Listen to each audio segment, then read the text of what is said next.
Perkenalkan, nama saya Herlina Ilyas, SAK MAK, peserta Latsar CPNS 2021, Unit Kerja Universitas Sulawesi Barat. Video kali ini membahas mengenai learning journal tentang perilaku adaptif di lingkungan Universitas Sulawesi Barat. Selanjutnya akan dibahas mengenai apa itu adaptif.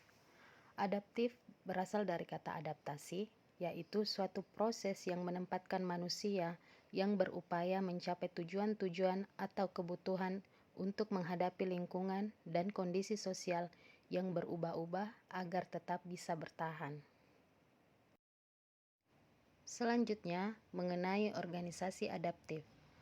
Fondasi organisasi adaptif dibentuk dari 3 unsur dasar, yaitu landscape, kedua pembelajaran, dan ketiga kepemimpinan atau leadership. Unsur landscape terkait dengan bagaimana memahami adanya kebutuhan organisasi untuk beradaptasi dengan lingkungan strategis yang berubah secara konstan. Dinamika dalam perubahan lingkungan strategis ini meliputi bagaimana memahami dunia yang kompleks, memahami prinsip ketidakpastian, dan memahami landscape bisnis. Unsur yang kedua adalah pembelajaran. Unsur kedua adalah pembelajaran yang terdiri atas elemen-elemen adaptive organization, yaitu perencanaan beradaptasi, penciptaan budaya adaptif, dan struktur adaptasi. Dan yang terakhir adalah unsur kepemimpinan atau leadership, yang menjalankan peran dalam membentuk adaptive organization.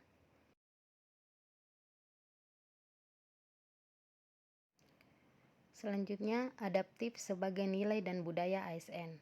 Dalam learning organization, menurut Peter Seng, pertama, pegawainya harus terus mengasah pengetahuannya hingga ke tingkat mahir, disebut personal mastery. Kedua, pegawainya harus terus-menerus berkomunikasi hingga memiliki persepsi yang sama atau gelombang yang sama terhadap suatu visi atau cita-cita yang ingin dicapai bersama. Ketiga, pegawainya memiliki mental model yang mencerminkan realitas yang organisasi ingin wujudkan, disebut dengan mental model.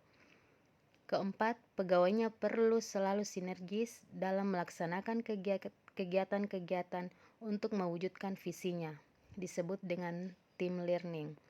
Dan terakhir, kelima, pegawainya harus selalu berpikir sistematik, tidak kacamata kuda, atau bermental silo, yang dinamakan dengan system thinking. Penerapan dalam budaya adaptif. Yang pertama, dapat mengantisipasi dan beradaptasi dengan perubahan lingkungan.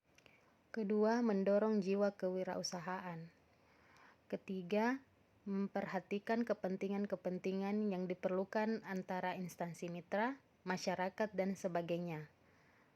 Keempat, memanfaatkan peluang-peluang yang berubah-ubah.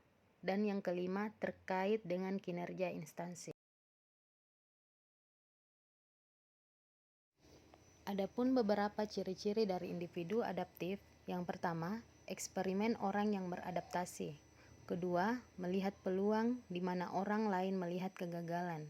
Ketiga, memiliki sumber daya. Keempat, selalu berpikir ke depan. Kelima, tidak mudah mengeluh. Keenam, tidak menyalahkan. Ketujuh, tidak mencari popularitas. 8, memiliki rasa ingin tahu. Dan yang terakhir, memperhatikan sistem. Yang terakhir adalah pengembangan kapasitas pemerintah adaptif, ada 3. Pertama, pengembangan SDM adaptif. Kedua, penguatan organisasi adaptif. Dan ketiga, pembaharuan institusional adaptif. Demikianlah learning journal mengenai perilaku adaptif. Terima kasih dan semoga bermanfaat.